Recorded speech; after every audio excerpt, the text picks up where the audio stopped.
My camera lens caught nothing but shadows through the warehouse window. 3 weeks tracking phantom leads about missing people in Chicago's financial district, and this was what I had to show for it. Blurred outlines, and a source who kept changing meeting locations. I was ready to walk away from this entire investigation. The anonymous tip had led me here, to the South Loop Industrial Corridor where abandoned buildings lined streets like tombstones. My beat-up Honda looked painfully out of place between rusted loading docks. I checked my phone. No new messages from the source. Typical. I should have left. Gone back to my studio apartment, accepted that some stories died before they began. But 28 years of being Hannah Brooks, freelance investigative journalist with more ambition than common sense, meant I stayed. Meant I circled the building one more time. Meant I found the side door that opened when it absolutely shouldn't have. The interior smelled like decay and motor oil. Concrete floors stretched into darkness punctuated by shafts of afternoon light through broken skylights. I kept my phone in my hand, camera app ready, every instinct screaming this was stupid. Smart people didn't walk into abandoned warehouses alone. Smart people called the police. I wasn't feeling particularly smart.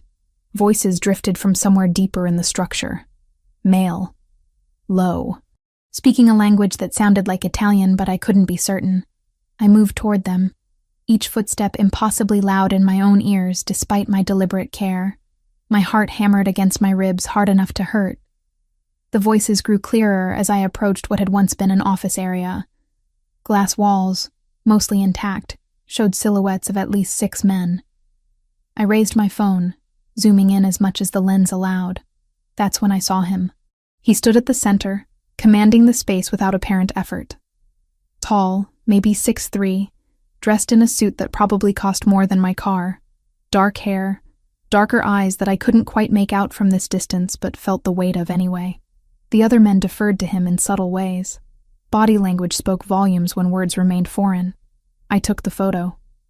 The click, barely audible, might as well have been a gunshot. One of the men's heads snapped toward my position. I ducked behind a support pillar, pressing my back against cold concrete. Phone clutched to my chest like it could somehow protect me. Footsteps. Fast. Professional. I ran. The warehouse became a maze in my panic. I crashed through a doorway, stumbled over debris, my ankle protesting as it twisted slightly, but held. Behind me. Shouts in English now. They knew someone had been there. They were coming. I burst through what I thought was an exit, but instead found myself in a dead-end loading bay. The massive door was sealed. Locked. I spun around just as 3 men entered the space, blocking my only escape route. They didn't speak. Didn't need to. The message was clear in their positions, their hands resting near their waistbands where I absolutely did not want to imagine what they carried. Then he walked in. Up close, he was devastating. Not handsome in any conventional way, but striking in a manner that bypassed aesthetics entirely and went straight to primal recognition of danger. His eyes were dark brown, almost black in the loading bay's dim light. A thin scar cut through his left eyebrow, barely noticeable but impossible to unsee once spotted. He looked at me the way scientists examine specimens. Curious, analytical, detached. "Who are you?" His voice carried an accent. Subtle. Italian, I thought. Smoothed by years of English but still present in the vowels. "Nobody." My voice shook. I hated that it shook. "I'm nobody. I was just looking around." "With a camera?" Not a question.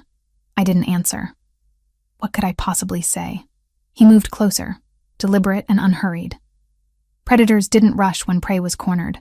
He held out his hand, palm up. The gesture was almost polite. The expectation behind it was absolute. I gave him my phone. He scrolled through my photos with casual efficiency. My stomach dropped with each swipe. The warehouse images. The telephoto shots I'd taken of corporate buildings while researching property ownership. Notes I'd typed to myself about shell companies and suspicious transfers. My entire investigation, laid bare. Journalist. He said it like an observation, not an accusation. Freelance. As if that distinction mattered now. "What are you investigating, Hannah Brooks?" He'd found my name somewhere in the phone, probably my email, my contacts. Places where my identity was scattered like breadcrumbs I'd never thought to hide. Missing persons. The truth seemed safer than a lie. People disappearing from the financial district. No pattern, no ransom demands. Just gone. Something flickered across his expression. Not quite surprise. More like recognition. "And you thought I was responsible?" he asked. "I don't know who you are. But you're about to." He pocketed my phone. "You've put yourself in a complicated position, Miss Brooks. I'll delete everything. I'll walk away. You'll never see me again." The words tumbled out desperate and raw. No. Simple. Final. "You won't." Fear crystallized into something sharp and cold in my chest. "Are you going to kill me? That would be wasteful." He turned to one of his men, spoke in rapid Italian. The man nodded and pulled out his own phone, typing something. "What are you doing?" I demanded, courage born from sheer terror. "Making arrangements." He looked back at me, and I saw something in those dark eyes that might have been regret, or might have been calculation. I couldn't tell. "You saw too much to simply leave. But you may have stumbled into something that puts you in more danger than you realize." "What does that mean?" "It means, Miss Brooks, that you're coming with me until I determine exactly how much of a problem you are, and for whom. That's kidnapping." "Yes." No apology in his tone. "It is." Two of his men moved toward me.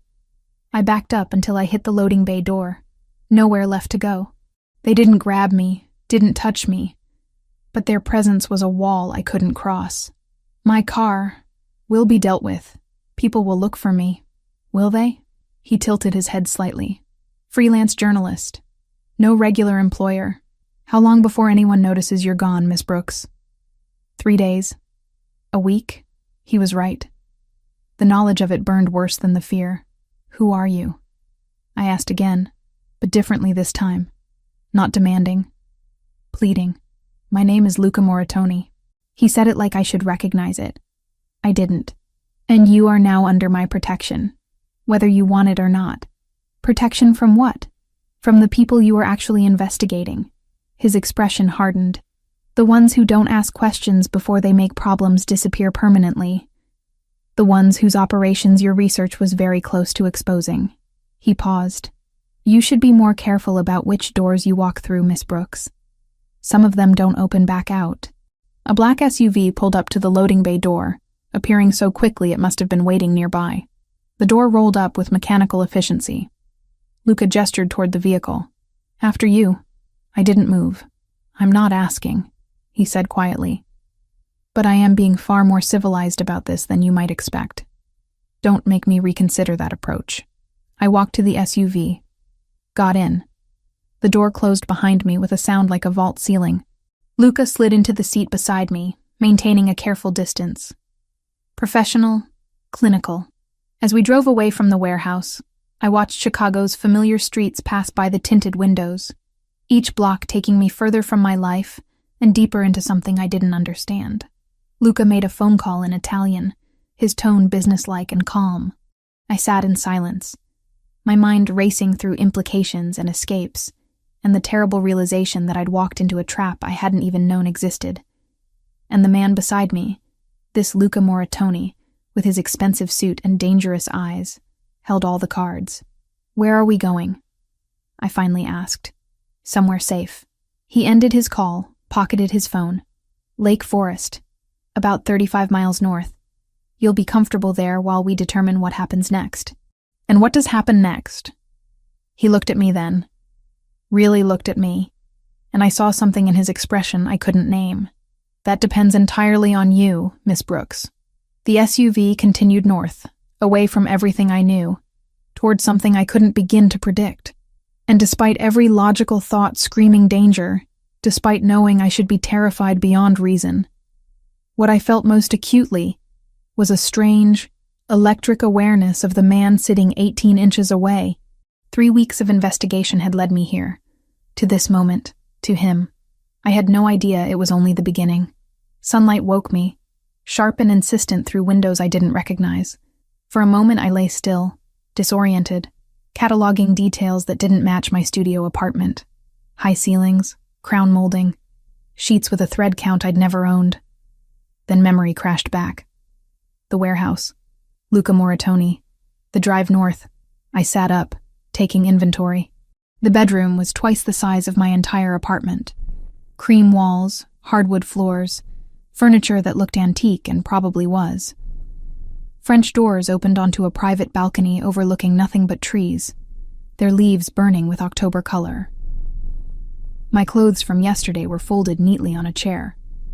Someone had been in here while I slept. The bathroom was marble in excess. I washed my face with cold water, stared at my reflection, and tried to formulate a plan. Run. Except I had no phone, no car, no idea where I was beyond 35 miles north. And I'd seen at least 4 men patrolling last night. The closet held clothes that fit perfectly despite not being mine. Even undergarments in my exact size. That should have been comforting. It was deeply unsettling instead. I dressed and ventured into the hallway. The house unfolded like a museum. Art I suspected was worth more than I'd earn in a lifetime. Sculptures on pedestals. A staircase that curved down to black and white marble. I found him in a study. Floor-to-ceiling bookshelves lined 3 walls, packed with volumes that looked old and valuable. The 4th was windows overlooking manicured gardens. Luca sat behind a massive desk, laptop open, phone to his ear speaking Italian. He saw me but only gestured toward a leather chair. I didn't sit. Standing felt like the only power I had. He ended the call, set down the phone, and looked at me directly.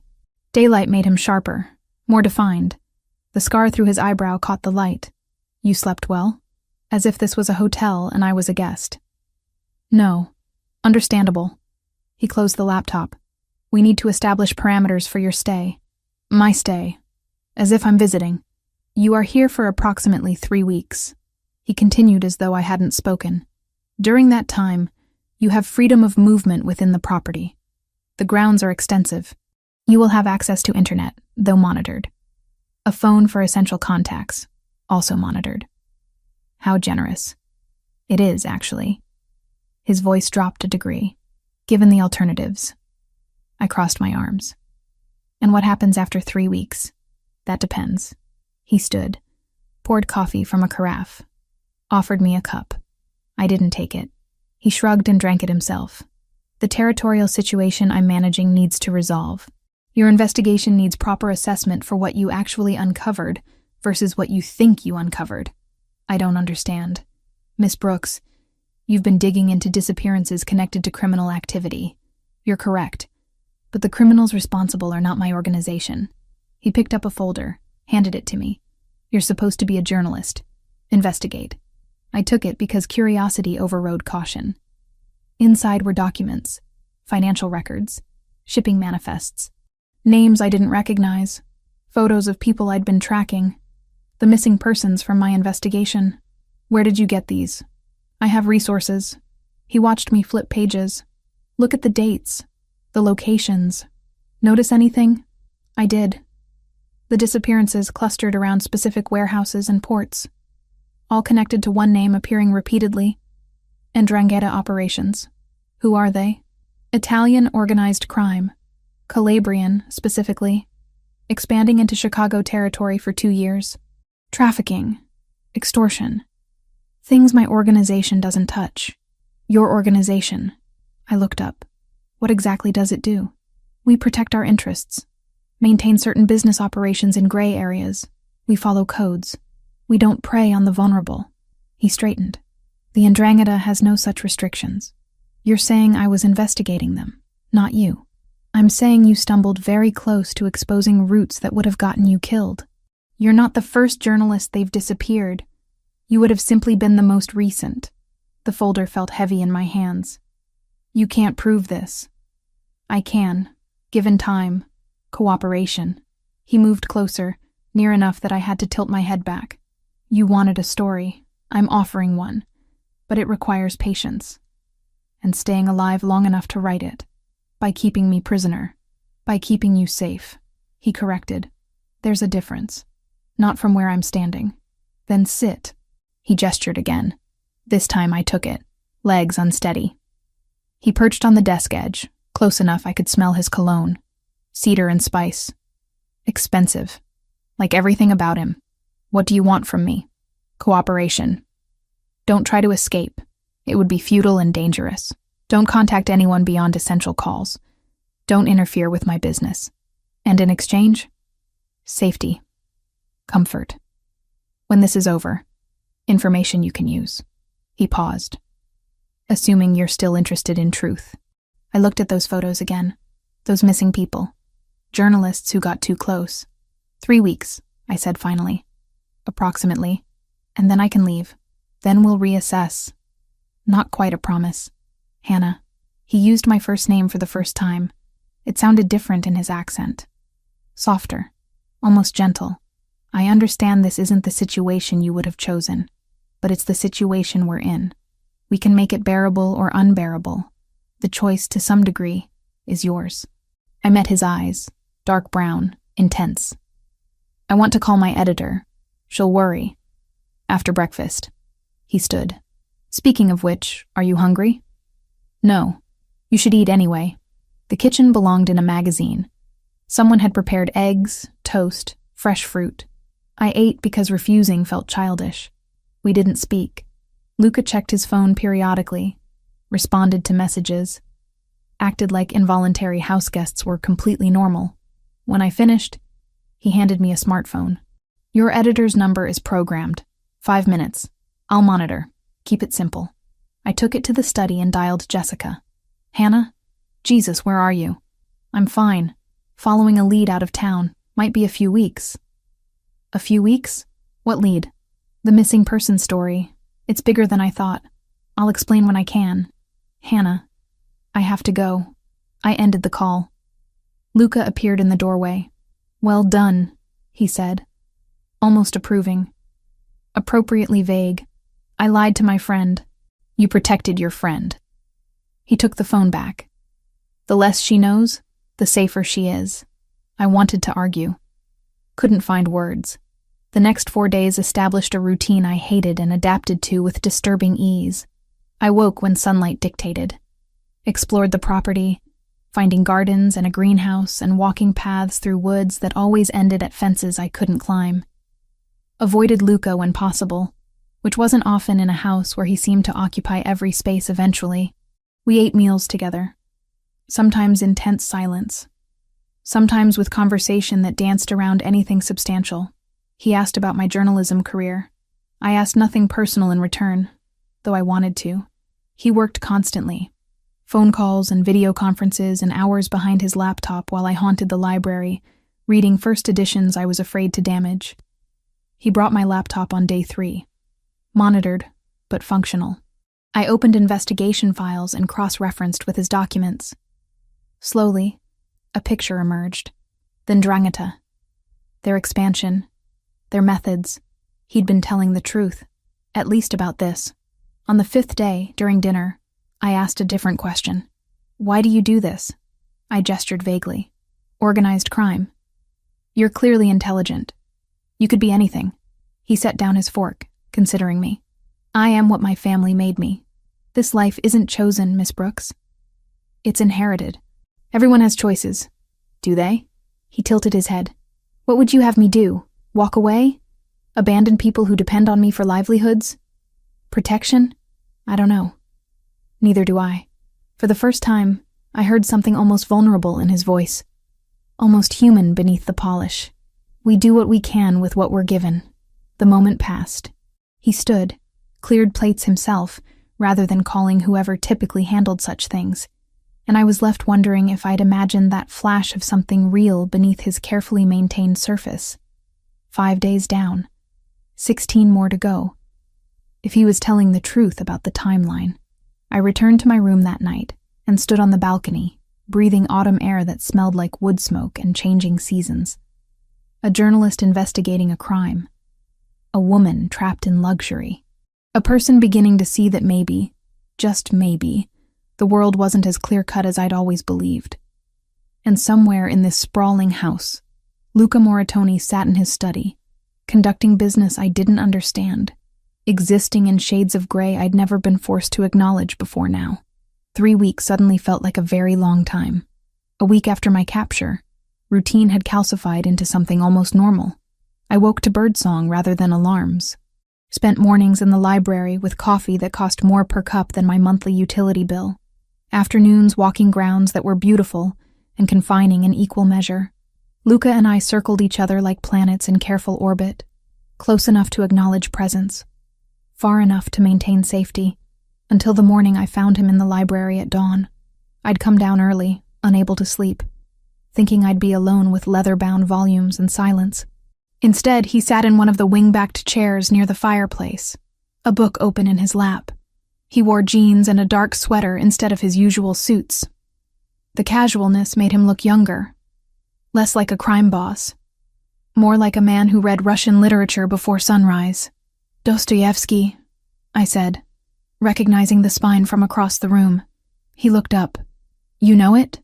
The Brothers Karamazov. Read it in college. Twice." I moved closer despite my instinct to retreat. "Didn't expect you to be a fan of existential crisis and moral philosophy." "Why not?" He marked his page, closed the book. "Because men like me aren't supposed to think about suffering and redemption." "I didn't say that. You thought it." No accusation in his tone, just observation. "Sit, since we're both awake and avoiding sleep." I should have left. Instead, I sat in the chair opposite his. The fire had burned down to embers. Outside, November darkness pressed against windows. "Can't sleep?" I asked. "Rarely can." He set the book aside. "Hazard of the profession. Always waiting for the call that changes everything. Sounds exhausting." "It is." He studied me with that analytical gaze I'd come to recognize. "What's your excuse? Comfortable bed, safe house, no immediate danger." "Maybe that's the problem," I said before I could stop myself. "Too comfortable. Too safe. I keep waiting for the other shoe to drop." "Smart." He leaned back, firelight catching the scar through his eyebrow. "Never trust comfort. It makes you soft." We talked then, really talked, for the first time since I'd arrived. About books, about the philosophy of crime and punishment, about whether people were fundamentally good or fundamentally self-interested.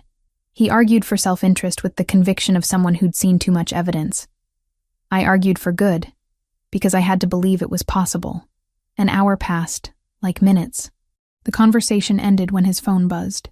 He glanced at it, and something shifted in his expression. Hardened. "I need to go."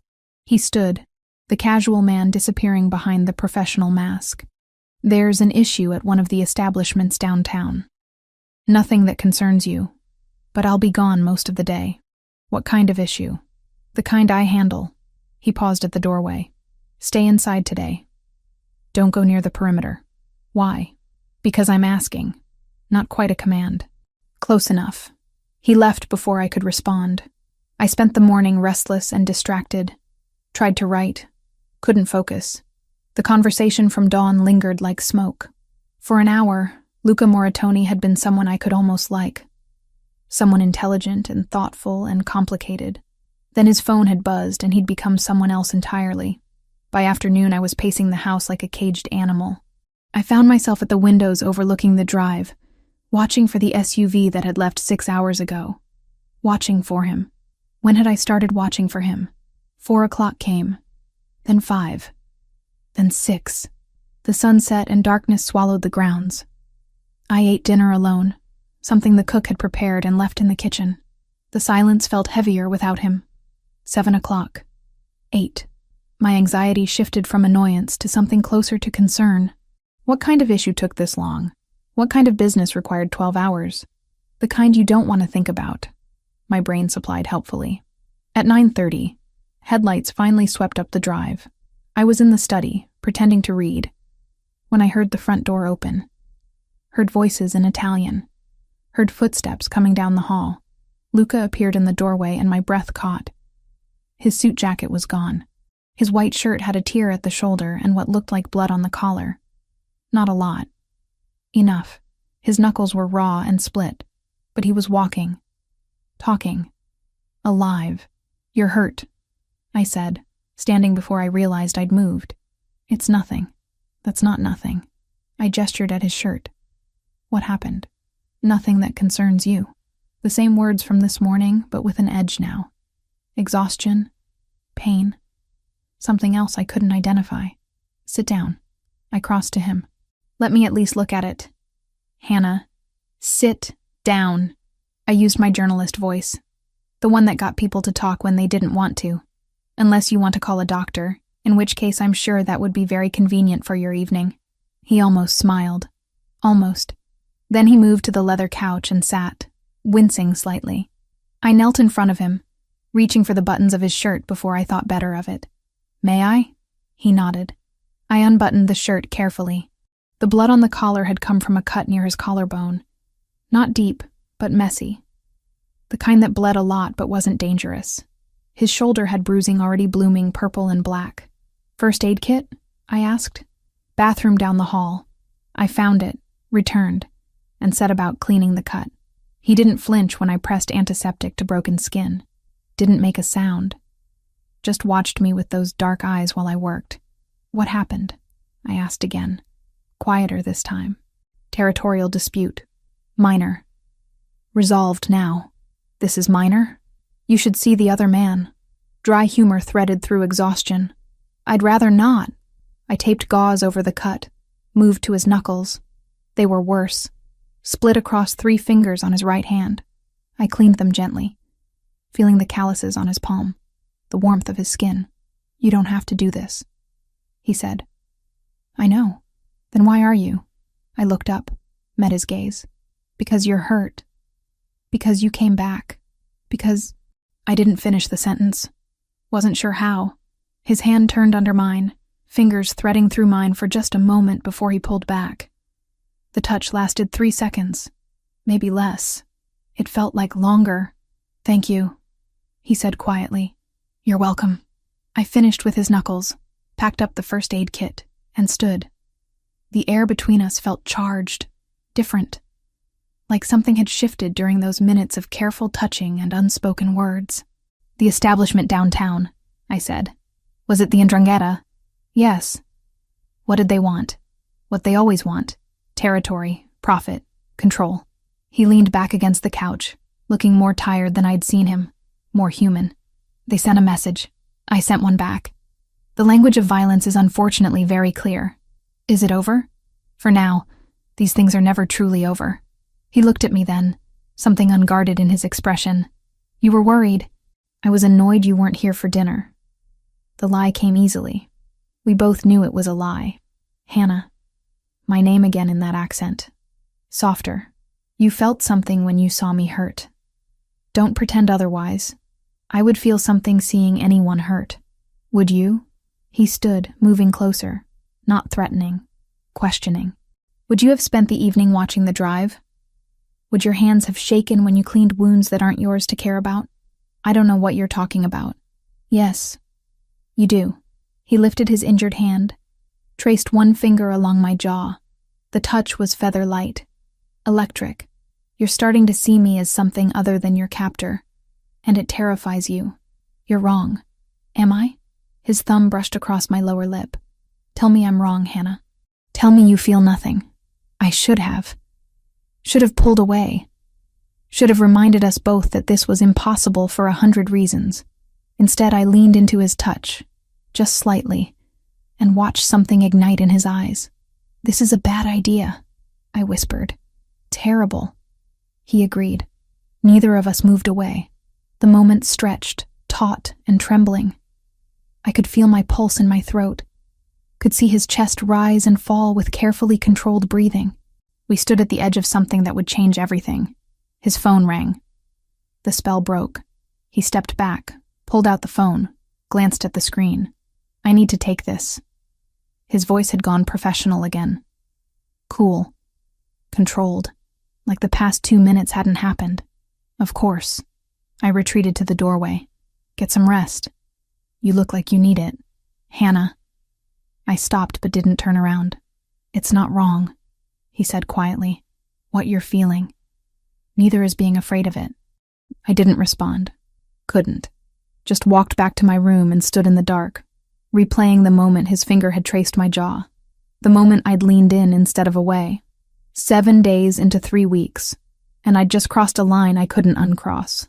Outside, autumn wind rattled the windows. Somewhere in the house, Luca spoke in Italian to someone about business I didn't understand. And I stood in borrowed clothes in a borrowed room, touching my jaw where he'd touched it, wondering what the hell I was doing, wondering if I even wanted to stop. 2 days passed in careful avoidance. I stayed in my room longer than necessary, took meals at odd hours, found excuses to be anywhere Luca wasn't. If he noticed, he didn't comment. But I felt his gaze tracking me when our paths crossed. On the 3rd day, winter arrived. I woke to find the world beyond my windows transformed. Snow blanketed the grounds in white silence. I was in the library when the power flickered. Once, twice, then died completely. The silence was absolute. No hum of heating, no electronic buzz, just snow against windows and my breathing. Footsteps in the hallway. Then Luca appeared, phone in hand, flashlight casting shadows across his face. "Lines are down," he said. "Storm took out infrastructure. Could be hours before power returns. What about the generator? Should have kicked in." He frowned. "I'll check it. Stay here." He built a fire efficiently. Within minutes, flames crackled and warmth spread through the room. "Don't let it die," he said. "Temperature's already dropping. I know how to maintain a fire." "Do you?" The corner of his mouth quirked. "Journalist from Chicago." "When exactly did you learn wilderness survival?" "College boyfriend had a cabin." I crossed my arms. "You'd be surprised what I'm capable of." "No." He held my gaze. "I wouldn't." The air shifted. Charged. Like 3 nights ago when his thumb had traced my lip. His phone buzzed. "I need to check the generator. Lock the door behind me." He left before I could argue. I fed the fire, paced, tried to read by firelight. 30 minutes became an hour, then 2. Outside, snow fell heavier. When the door burst open, I jumped. But it was Luca, covered in snow, shaking. Blood ran down his arm from a gash near his shoulder. "What happened?" I crossed the room. "Generators sabotaged. Someone cut the fuel line." He grimaced. "Rigged a blade trap. Amateur work, but effective. You need stitches. I need to secure the perimeter first." He pulled out his phone, swore. "No signal. Sit down." I pushed him toward the couch. "You're bleeding everywhere and half frozen. The perimeter can wait. It's not that deep. Let me be the judge of that." I retrieved the first aid kit. He shed his snow-soaked jacket and shirt without prompting. The cut was 3 inches long, slicing through muscle. Deep enough to need stitches. "This is going to hurt," I warned. "It already hurts." I cleaned the wound gently. He didn't make a sound, but I felt his muscles tense. Felt the controlled breathing. "The Ndrangheta?" I asked while I worked. "Most likely. They knew this storm was coming. Perfect cover. For what? For making a point. For showing they can reach us here." His jaw tightened. "For reminding me that safety is an illusion." I started butterfly closing the wound. "Not ideal, but it would hold." "Your investigation," Luca said suddenly. "The missing persons. You were tracking patterns, yes?" "Yes. Why?" "When you looked at the files I gave you, the Ndrangheta operations. Did you notice something about the locations?" I thought back. The warehouses. The ports. They were near transportation hubs. Places where people could be moved quickly. What else? They were in areas where multiple jurisdictions overlap. Where responsibility gets blurred. Exactly. He watched me work. You were close to exposing a trafficking route that runs through 4 states. Closer than anyone else has gotten. That's why you're dangerous to them. You knew this when you took me." I suspected. "I've confirmed it since." He caught my hand. "Hannah, that research you did, those connections you made, that's why they would have killed you without hesitation." His hand was warm on mine. Strong. Steady despite the injury. "Then you did save my life," I said quietly. I complicated it beyond recognition. His thumb traced across my knuckles. "But yes, I suppose I did." I finished bandaging his arm in silence. The fire crackled. Snow whispered against windows. "Stay here tonight," Luca said, "until I can sweep the house properly. I'm not afraid." "You should be." He stood, moved to the windows.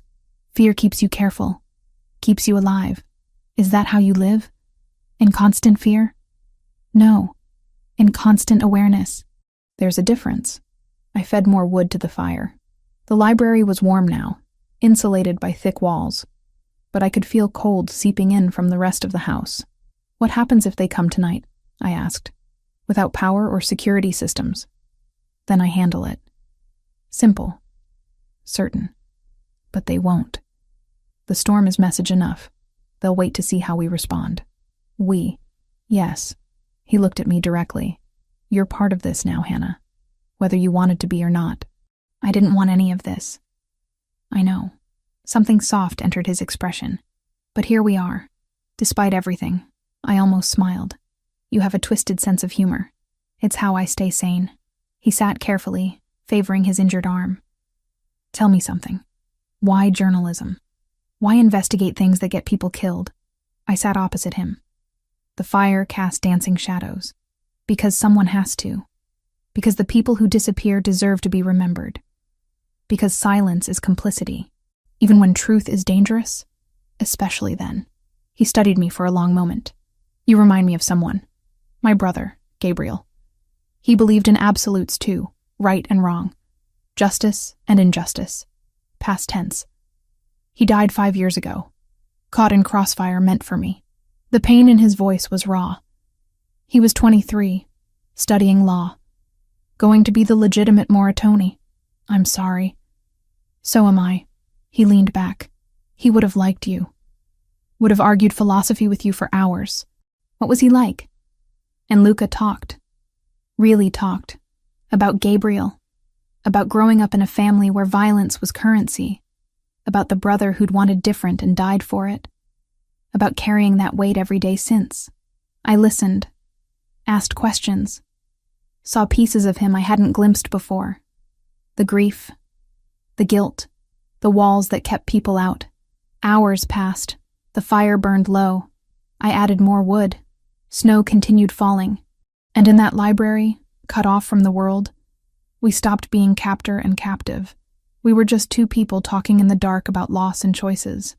I need to tell you something, I said finally, about my investigation. Tell me. I wasn't just tracking disappearances. I was tracking people trying to expose the Ndrangheta. Activists, other journalists, a prosecutor. They all went silent in the same 6-month window. I met his eyes. I think they're eliminating anyone who gets too close. Luca went very still. How close were you to publishing? A week, maybe less. I had sources ready, documentation, testimony. I swallowed. Then my source went dark. Then I got the tip about the warehouse. Jesus. He stood, paced to the window. You were bait. They were using you to find my operation, frame me, start a war. Or both. He turned, and the look on his face was fury and fear. You walked into that warehouse thinking you were investigating me. They were leading you to me, making you the match that lit the fire. But it didn't work. Because I took you first. He crossed back to me, grabbed my shoulders. Not rough. Urgent. Hannah, if I hadn't, if you'd published and named me, you'd be dead. I'd be fighting a war on 2 fronts. And they'd have exactly what they wanted. I looked up at him. At the intensity in his dark eyes. At the bandage on his arm that I'd put there. So what now? I whispered. Now you tell me everything. Every source. Every connection. Every piece of evidence. His hand slid from my shoulders to cup my face. And then we finish what you started. Together. Why would you help me? Because they tried to use you against me. Because they hurt people I'm supposed to protect. His thumb traced my cheekbone. Because you matter. And I'm done pretending you don't. The kiss happened without decision. His mouth on mine. My hands fisting in his shirt. The firelight and the snow and the danger all fading. When we broke apart, both breathing hard, neither of us moved away. This changes everything, I said. I know. We can't take it back. I don't want to. I kissed him again. Deeper this time, certain. And felt the last walls between us crumble. 3 days later, the storm broke. Power returned. Life resumed its careful rhythm, but everything had shifted. We'd crossed the line. There was no going back now, only forward, together, into whatever came next. 3 weeks since the warehouse. The timeline Luca had promised initially, but everything had changed. I sat in his study while he worked through intelligence reports. We'd fallen into this pattern over the past week. Him handling business, me cross-referencing my investigation files with information his network provided, working together in comfortable silence. My laptop screen showed a map covered in pins. Red for disappearances, blue for Ndrangheta operations, yellow for suspected trafficking routes.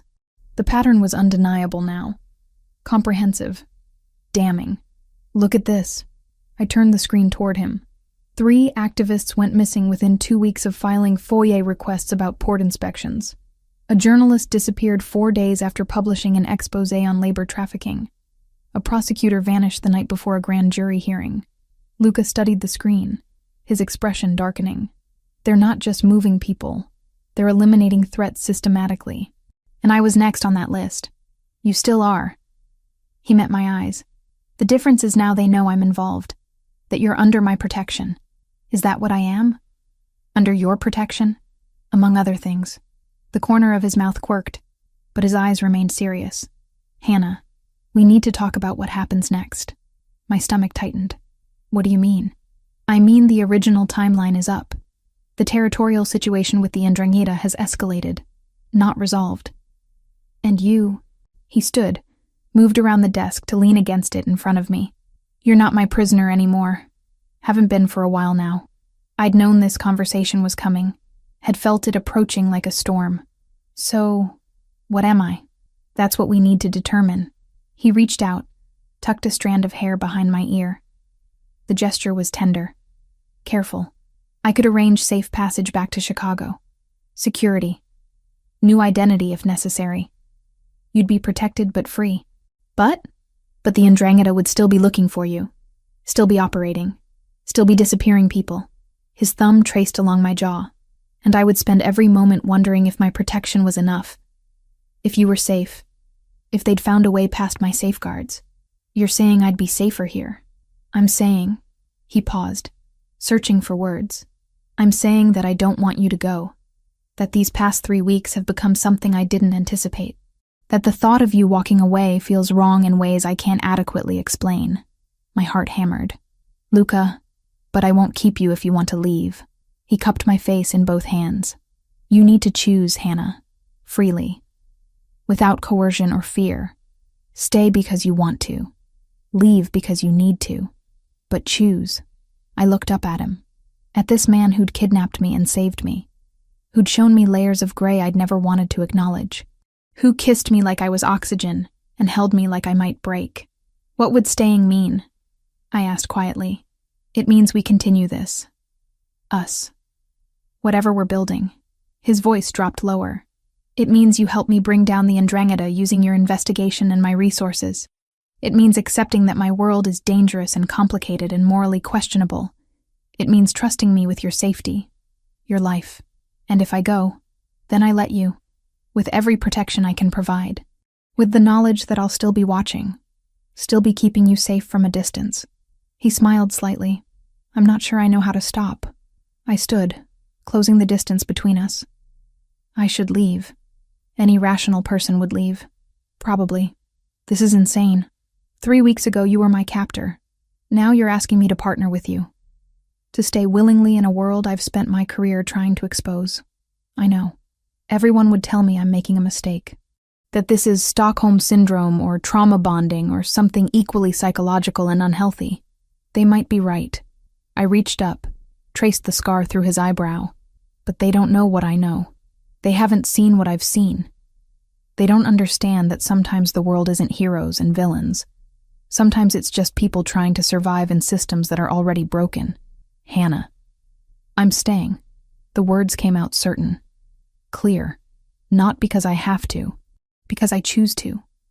Because what we're building here matters. Because the story I'm chasing matters. Because you... I swallowed. Because you matter. Something shifted in his expression. Relief. Gratitude. something deeper I couldn't name. He kissed me then, slow and thorough, and full of promise. No regrets? He asked against my mouth. Ask me again when this is over. Deal. We worked through the afternoon, building a strategy. My investigative skills combined with his intelligence network created a picture more complete than either could have assembled alone. By evening, we had targets, names, locations. Adrian Greco, Luca said, pointing to a photo on his laptop. He's the one orchestrating the trafficking routes. Mid-level in the Ndrangheta hierarchy, but ambitious. Wants to expand territory, and doesn't care who gets hurt in the process. He's the one who's been escalating tensions with you. Yes. And the one who likely marked you as a target when you got too close to his operation. I studied the photo. Greco was maybe 40, well-dressed, ordinary-looking. The kind of man who'd disappear into a crowd, except for his eyes. Cold, calculating. How do we stop him? Carefully. Luca pulled up more files. He's protected, supported by the larger organization. Going after him directly would start a war we can't win. But exposing his operation, cutting off his roots, making him a liability to his own people, that we can do, using my investigation. Using your investigation combined with evidence I can provide. Things I've gathered over months of watching them encroach on my territory. And then what? I publish? We go to the authorities? Both. He looked at me directly. But it has to be airtight. One chance. If we miss, if they have warning, they'll scatter. Disappear. Rebuild elsewhere. And they'll come for you with everything they have. The weight of it settled over me. This wasn't just journalism anymore. This was war. Strategic and dangerous and potentially deadly. I'm scared, I admitted. Good. Fear keeps you careful. He pulled me close. But you're not alone in this. Not anymore. We spent the next 3 days in intensive preparation. I wrote, documented, built the narrative structure. Luca provided evidence, photographs, financial records, testimony from sources he'd cultivated. Together we created something powerful, undeniable. On the 4th day, his phone rang at dawn. I watched his expression change as he listened. Harden, darken. When? He asked. Silence. How many? More silence. Keep everyone inside, I'm coming. He ended the call, already moving toward the door. What happened? I stood, following. Greco made his move. Attacked one of our locations on the north side. 3 of my people are injured. 1 critical. His jaw was tight. He's declaring war. Then let's give him one. I grabbed my laptop. Everything we've built. It's ready. Let me publish now. While he's distracted. While he thinks he has the upper hand. Luca turned, studied me. Once you publish, there's no taking it back. You'll be a confirmed target.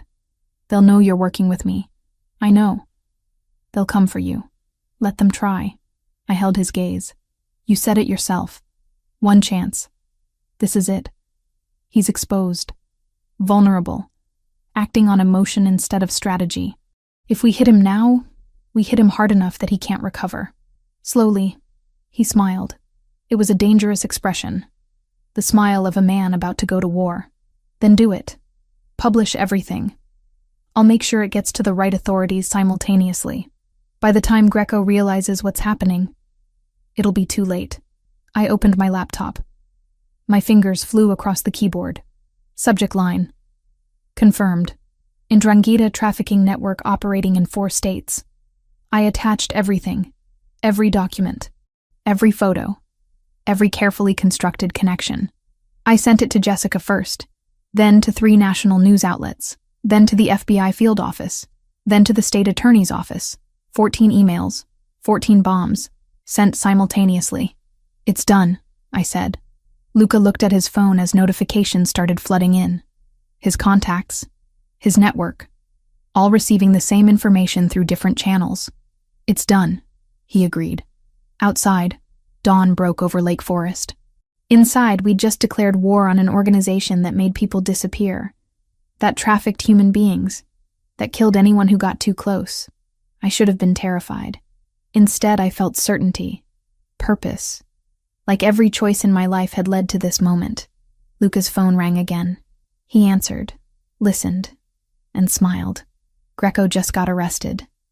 FBI raid on his location based on evidence received this morning. They found exactly what we said they'd find. And his operation? Raids across 4 states.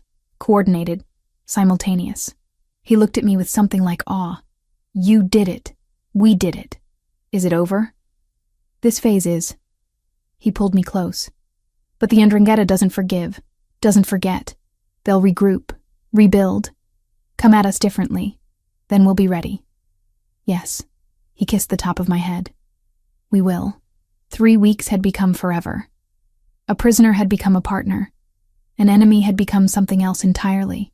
And standing in his study as sunlight streamed through windows, as sirens echoed in the distance where arrests were happening, as everything we'd built together began dismantling an empire of cruelty, I knew I'd made the right choice.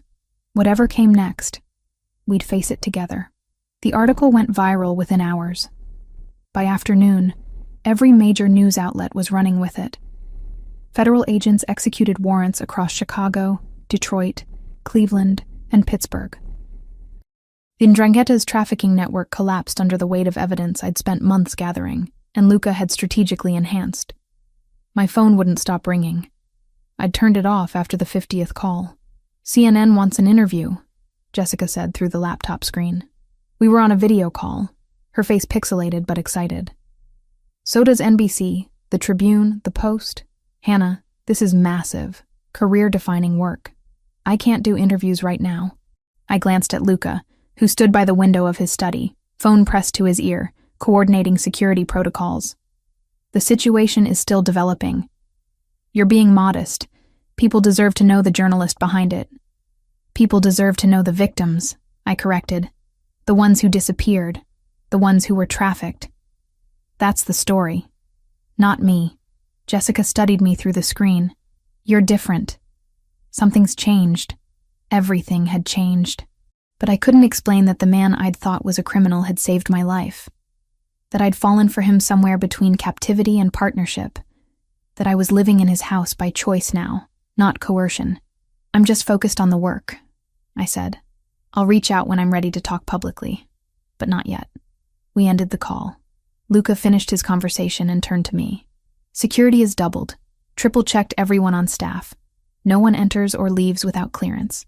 He moved to his desk, pulled up surveillance feeds on his laptop. Greco might be arrested, but his people are still operational. They'll be looking for revenge. How long until we know if they're coming? We already know they're coming. He met my eyes. The question is when and how. 5 weeks passed. 5 weeks of heightened security and careful routine. 5 weeks of me establishing myself as a legitimate journalist, working from a remote location. I published follow-up pieces on corruption in port authorities, on victims rescued during the raids, on systemic failures that had allowed trafficking to flourish unchecked, gave carefully controlled interviews via video, built my reputation on the story that had started with me walking into that warehouse. Luca and I fell into a rhythm. Mornings working separately, afternoons comparing notes, evenings that blurred from professional to personal without clear boundaries. We didn't define what we were, didn't need to. It was enough to exist in this strange, liminal space between worlds. 2 weeks after Greco's arrest, federal prosecutors indicted him on 47 counts. Trafficking, racketeering, murder. The evidence was overwhelming. My investigation combined with testimony Luca had quietly arranged through his network created an airtight case. They're offering him a deal, Luca said one morning, reading something on his phone. Cooperation in exchange for reduced sentence. Will he take it? If he's smart. He set the phone down. But pride makes people stupid, and Greco has always had too much pride. 3 days later, we got our answer. Greco refused the deal, demanded trial, proclaimed his innocence loudly to anyone who would listen. He's gambling, I said, reading the news coverage, hoping the organization will protect him. Get him lawyers. Apply pressure. They won't. Luca's voice was certain. He became a liability the moment he got arrested. The Ndrangheta doesn't protect liabilities. They eliminate them. You think they'll kill him? Eventually. But first they'll focus on the source of their exposure. They'll focus on us. I should have been terrified. Instead, I felt strangely calm, prepared. We'd been planning for this since the moment I hit send on that first email. The attempt came on a Tuesday morning in early December. I was in the library, researching a follow-up piece about corruption in port authorities, when the alarms went off. Not the house alarm. Something different. Deeper. More urgent. Luca appeared in the doorway within seconds. Basement, now. What's happening? 3 vehicles approaching. Unknown. Moving fast. He had a gun in his hand. I'd seen him armed before, but never with that particular expression. Focused. Ready. Hannah. Basement. Don't argue. I didn't argue. Ran for the stairs he indicated. He followed. Entered a code on a keypad I'd never noticed. A door opened to reveal stairs leading down. The basement wasn't a basement. It was a safe room. Reinforced walls. Monitors showing every angle of the property. Weapons locked in a cabinet. Enough supplies to wait out a siege. Stay here. He moved to the monitors, studying the feeds. Security team is engaging. 3 vehicles, approximately 9 hostiles. They're not subtle. Professional? Professional enough. He touched his earpiece, spoke rapidly in Italian. On the monitors, I could see SUVs blocking the drive. Men in tactical gear moving with purpose toward the house. Gunfire crackled through the speakers. Luca's security team engaging from defensive positions. The hostiles returned fire, advancing despite resistance. They're committed, Luca said quietly. This isn't a warning. It's an assault. What do? We wait. My people are trained for this. The house is fortified. Unless they brought explosives, they're not getting in. As if in response, one of the monitors flared white. Explosion. The front entrance. Or they brought explosives, Luca said. His hand moved to the weapon cabinet, opened it. Handed me a gun. Do you know how to use this? Point and shoot? Safety here. Aim center mass. Don't hesitate. He checked his own weapon with practiced efficiency. They're not coming down here. But if they do, if somehow they get past everything else, you shoot anyone who isn't me. Luca, promise me. I promise. He moved back to the monitors. On screen, hostiles breached the entrance. Smoke obscured the footage. His security team engaged, holding them in the entryway. But there were too many. Too determined. Luca spoke into his earpiece. Commands in Italian. On screen, 2 of his men fell back, regrouped. Created a defensive line between the hostiles and the interior of the house. 10 minutes of chaos. Gunfire. Shouting. The monitors showing violence I'd only ever seen in movies. Men fell on both sides. The hostiles pushed deeper into the house. Then sirens. Distant, but approaching.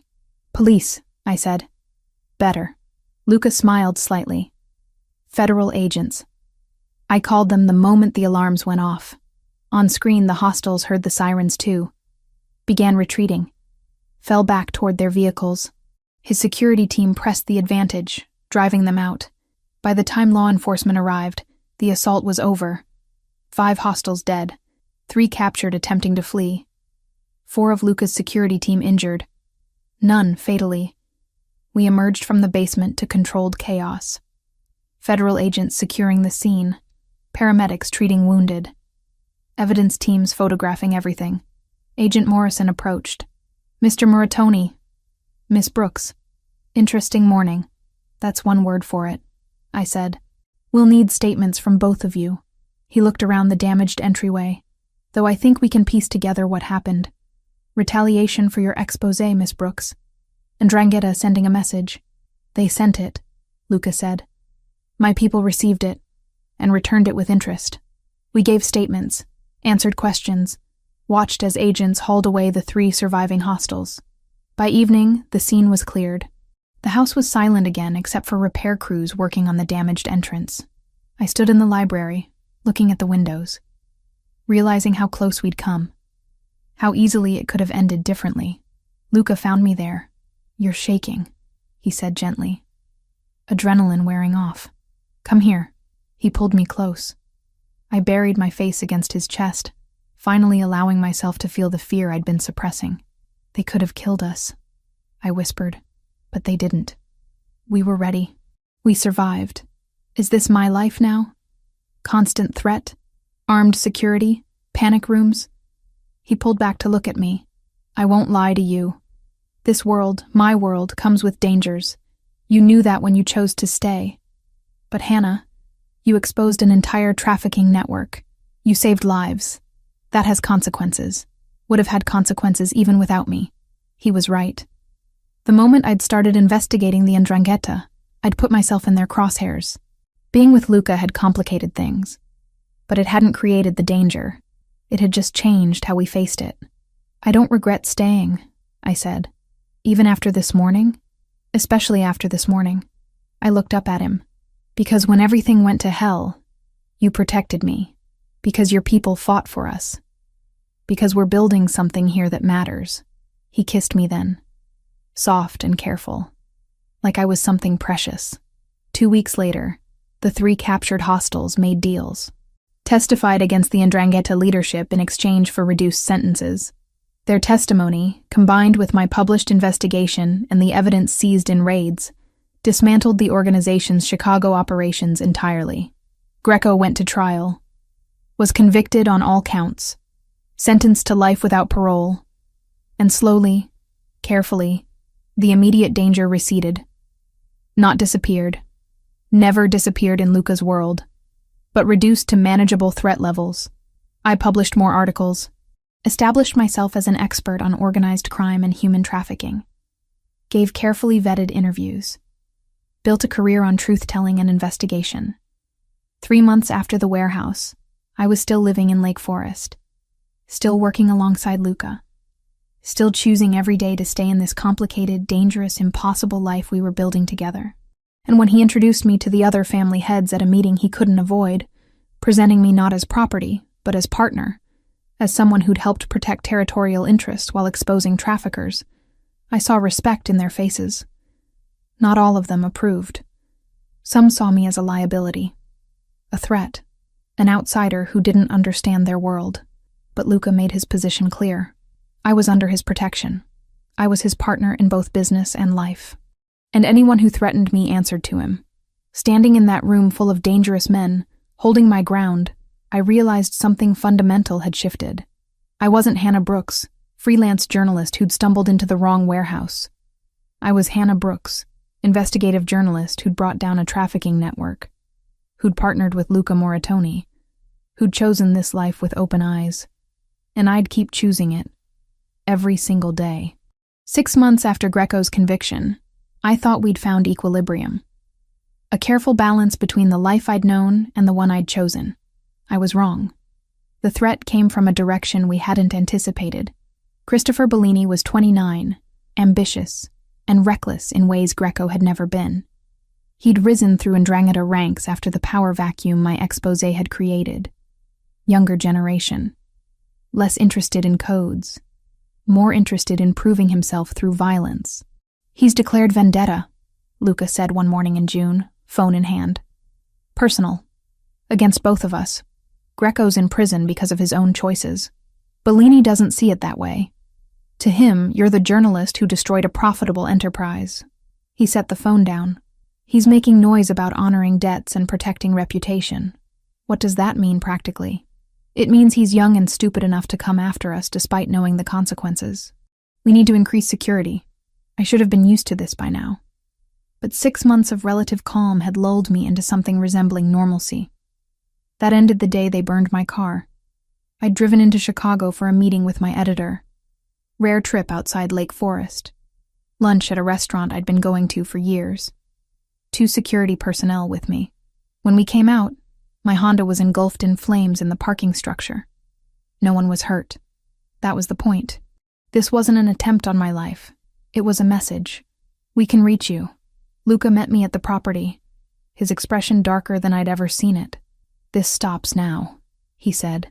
You don't leave the property. Not until Bellini is handled.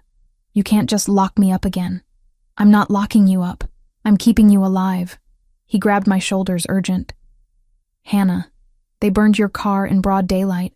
That's bold. That's someone who doesn't care about exposure. Then we expose him like we exposed Greco. It's not that simple. Bellini hasn't been operating long enough to leave that kind of trail. He's paranoid, tech-savvy. Luca released me, paced to the window. We're working on it. But it takes time. How much time? I don't know. Days blurred into weeks. July heat settled over Chicago. I worked from the estate, published articles remotely, gave interviews via video, pretended everything was normal while security tripled. Luca grew more tense, more distant. I'd catch him staring at surveillance feeds at 3 a.m, waiting for the next threat. "Talk to me," I said one night, finding him in his study after midnight. "There's nothing to talk about. You're barely sleeping, barely eating. You're running yourself into the ground. Someone has to." He didn't look away from the screens. "Bellini's getting bolder. 2 more incidents this week. Let me help." "You are helping. By staying safe." "That's not helping. That's hiding." "Then hide." He finally looked at me, and I saw fear beneath the anger. Raw and honest. "Because I can't do this if I'm constantly worried about you being the next target." The argument that followed was our first real fight. Loud, heated, full of things we'd been avoiding. I accused him of being controlling, of reverting to the man who'd kidnapped me. He accused me of being reckless, of prioritizing pride over survival. We both said things we regretted. I slept in a different room that night, lay awake wondering if we'd just broken something that couldn't be fixed. Morning brought clarity and apology. Both of us, meeting in the kitchen at dawn. "I'm scared," Luca admitted. "More scared than I've been in years, because losing you isn't theoretical anymore." "I'm scared too," I said, "but I can't live in a cage, even one built with the best intentions. That's not living, that's surviving." "Then what do? We find middle ground. You protect me, but you don't suffocate me. We handle this together." I took his hand. Like everything else, he squeezed my hand. "I'm not good at middle ground." "I know. Learn." 2 days later, Jessica was taken. The call came at 9 a.m. Unknown number. Bellini's voice, young and arrogant. "You destroyed something valuable, Miss Brooks. Now I've taken something valuable from you." "Fair trade, yes." My blood went cold. "Who?" "Your editor. Jessica Carter. She's alive. For now." Luca was already tracing the call, fingers flying across his keyboard. "What do you want?" I asked. "You. Public retraction of your exposé. Admission that you fabricated evidence." Bellini laughed. "And then maybe I let her go." "Maybe. You know I can't do that. Then your friend dies. Slowly. Painfully." The call ended. I looked at Luca. "Tell me you got something." "Location. Approximate. West Side industrial area." He was already making calls. "He's using her as bait. Wants you to come running." "Then we don't run. We plan." I pulled up maps, cross-referenced with property records. Abandoned factories. Somewhere isolated. We worked through the morning, building strategy. By afternoon, we had 3 candidates. "We can't hit all 3 simultaneously," Luca said. "Then we make him tell us which one." I pulled out my phone. I call him back. Tell him I'm ready to cooperate. He'll take me to wherever he's holding Jessica. "Absolutely not. It's the only way. It's suicide. I won't be walking in alone." I met his eyes. "You'll be there. Your team will be there. And we'll have federal agents on standby. Morrison owes us." Luca stared at me for a long moment. This is exactly the kind of reckless plan I was afraid of. Good thing I learned from the best. I held up my phone. "Do we call him, or do we let Jessica die?" He swore. In Italian. Then nodded. I made the call. Bellini was predictable. Agreed to meet that evening. Gave me an address. West Side. Exactly where we'd guessed. "Come alone," he said. "Or she dies. I'll be there. 6 hours to prepare." Luca coordinated with Morrison. Federal agents would stage nearby. His security team would infiltrate the perimeter, create overlapping fields of fire. "You wear a vest," Luca said. Non-negotiable. The moment things go wrong, you hit the ground. Define things go wrong. Anything that involves bullets. He helped me into the Kevlar vest. "Hannah, promise me you'll be careful. Promise me you will too." At 7, I drove to the address, alone in a car equipped with tracking equipment. My heart hammered. The location was an abandoned factory, rust and broken windows. I parked where instructed, got out slowly, hands visible. Bellini appeared with 4 men, sharp suit, designer watch, playing dress-up as a crime boss. Miss Brooks, punctual. He gestured, and one of his men shoved Jessica forward. Alive, bruised, terrified. See? Unharmed. Mostly. Let her go, I said. I'm here. Not quite yet. Bellini circled me. First, you're going to call your news outlets. Tell them you fabricated evidence. That's a lie. That's survival. He pulled out a gun, pressed it to Jessica's temple. Call. Now. I pulled out my phone. Dialed. Waited for the signal that would tell Luca's team I was in position. Then everything happened at once. Federal agents burst through doors on 3 sides. Luca's security team opened fire from elevated positions. Bellini's men scattered, chaos erupting in heartbeats. I hit the ground, covering Jessica's body with mine. Gunfire cracked overhead, shouting in English and Italian. It lasted maybe 3 minutes. Felt like hours. When silence fell, Bellini was on the ground, wounded and captured. His men were dead or surrendering. Jessica was safe. Luca appeared beside me, pulled me up, checked me over with hands that shook. Never again, he said.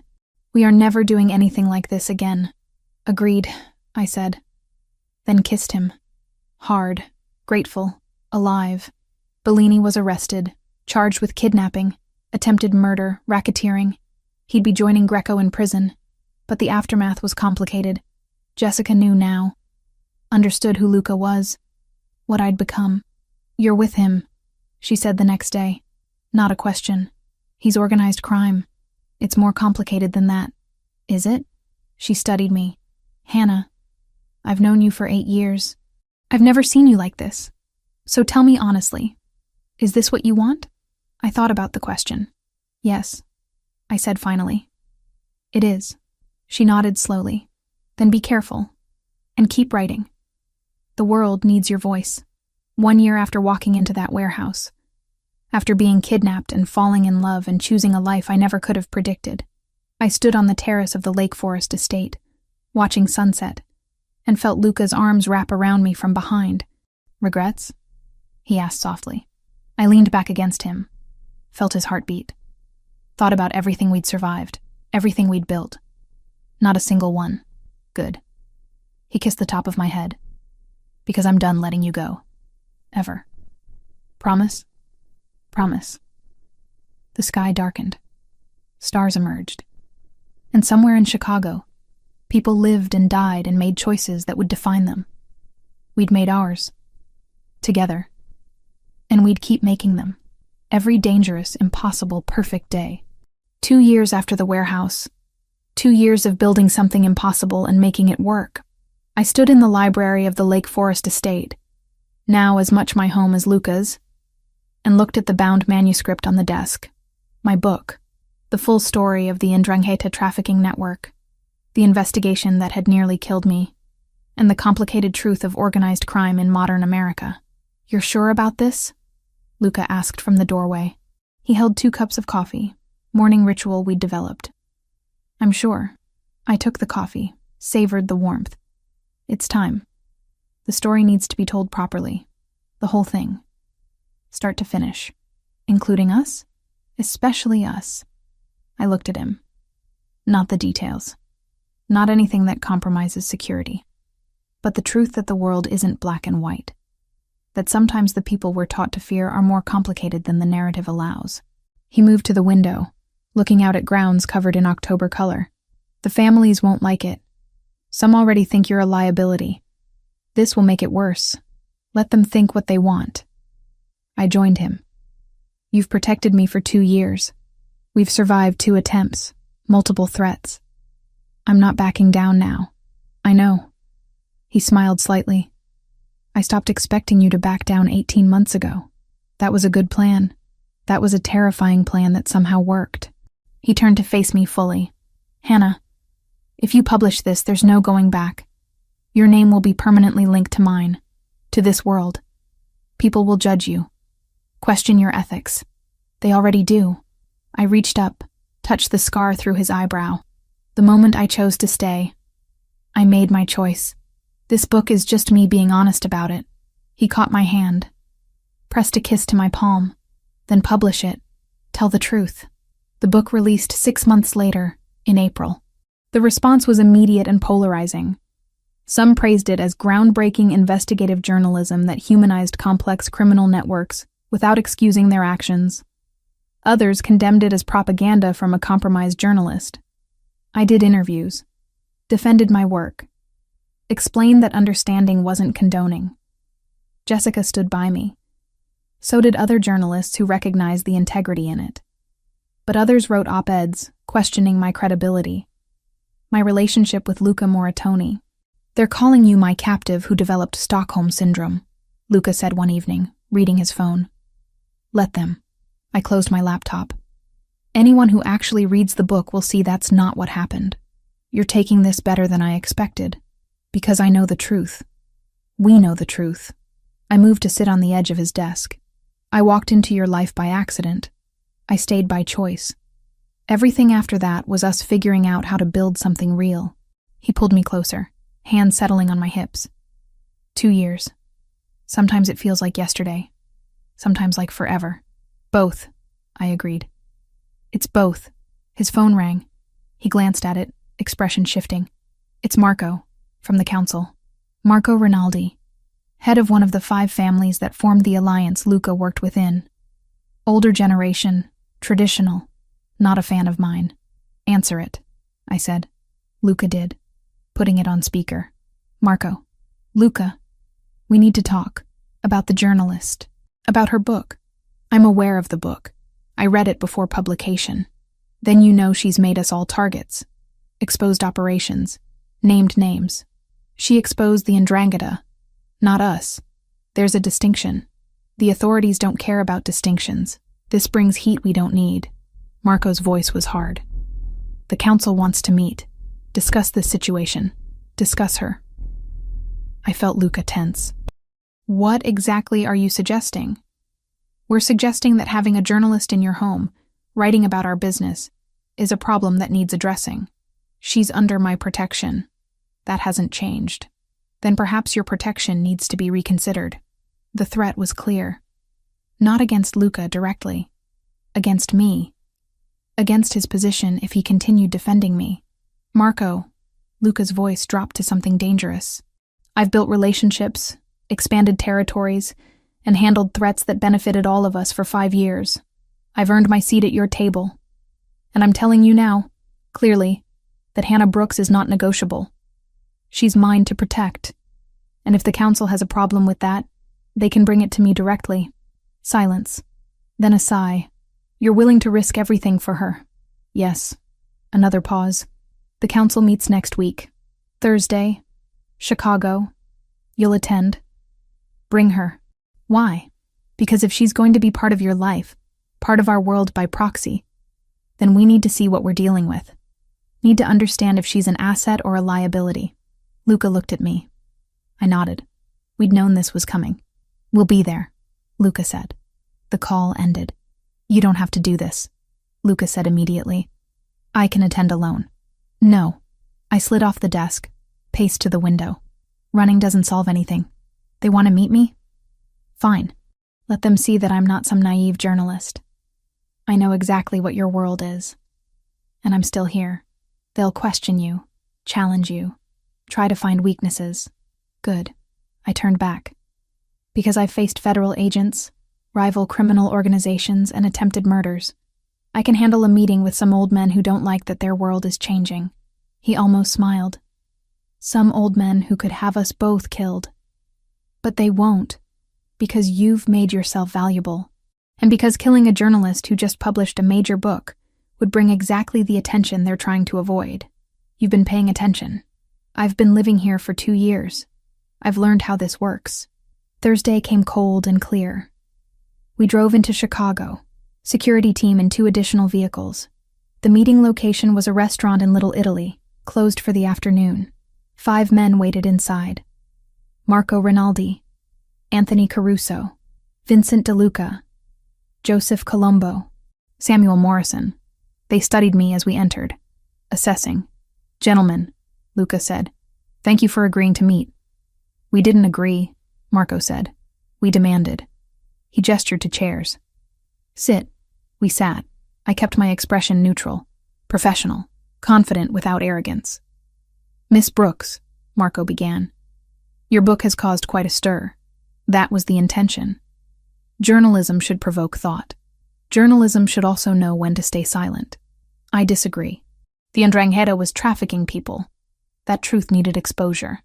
And in exposing them, you cast attention on all of us. I made people look at a specific organization engaged in specific crimes. I was careful to distinguish between groups." Vincent DeLuca leaned forward. "You live with Luca Moratoni. You're in a relationship with him. How are we supposed to believe you're objective?" "I never claimed objectivity. I claimed truth. And the truth is that organized crime is more complicated than most people understand. That doesn't make it right, but it does mean we need to look at it honestly." "Pretty words," Anthony Caruso said. "But you're still a journalist sleeping with a made man." "No." I met his eyes. "It's a choice. I know who Luca is, what he does. I chose to stay anyway, just like each of you made choices that put you in this room. We all navigate morally gray areas. The difference is I'm honest about it." Silence fell. The 5 men looked at each other. "You have courage," Samuel Morrison said finally. "Most civilians brought before this council are terrified. I'm not most civilians. And I'm not here to be judged. I'm here as a courtesy." I leaned forward slightly. "You don't control me. You don't dictate what I write. I will continue investigating, continue publishing. The only question is whether you're wise enough to see that as an asset rather than a threat." "An asset?" Marco's eyebrows rose. "Explain." "I have credibility in mainstream journalism. I have contacts in federal law enforcement. I have access to information flows most of you can't touch without raising suspicion." I kept my voice steady. "And I have a vested interest in protecting Luca, which means protecting this alliance's stability. I can be a valuable resource, or you can treat me as an enemy and lose that opportunity." More silence. Then Joseph Colombo laughed. "She's got balls." Marco studied me, then looked at Luca. "You're sure about her?" "Completely. And you understand that if she becomes a problem, you're responsible?" "I understand. And I accept that responsibility." Marco nodded slowly. "Then for now, she stays. Under your protection. Under your accountability. But Miss Brooks," he turned back to me, "understand this. We've survived by being careful. By knowing when to trust and when to eliminate threats. Don't make us reconsider which category you fall into. I understand perfectly." I held his gaze. "And I think we understand each other. You need me more than you want to admit. And I need this alliance stable to keep Luca safe. So let's all be smart about this." Another moment of tension. Then Marco extended his hand. "Welcome to the family, Miss Brooks. In whatever complicated capacity that means." I shook his hand. Then each of the others, sealing something that felt both dangerous and necessary. We left an hour later. In the car, Luca finally relaxed. "That was insane," he said. "That was necessary." I leaned my head on his shoulder. "They needed to see I wouldn't break. You told the heads of 5 crime families that they needed you. They do. They just didn't realize it yet." He laughed. Actually laughed. "I love you. You know that?" The words hung in the air. We'd said them before, but saying them now, after facing down the council together, felt different. Final. Real. "I know," I said. "I love you too. 2 years after a warehouse, after being kidnapped and falling in love, after choosing a life that made no sense on paper, but worked perfectly in reality." We drove back to Lake Forest as evening fell, back to the estate that was home, back to the life we'd built in the spaces between light and shadow. And somewhere in Chicago, 5 men who ran criminal empires talked about the journalist who dared to walk into their world and claim a place in it. I'd made my choice. Luca had made his. And together, we'd keep making them. Every dangerous, impossible, perfect day.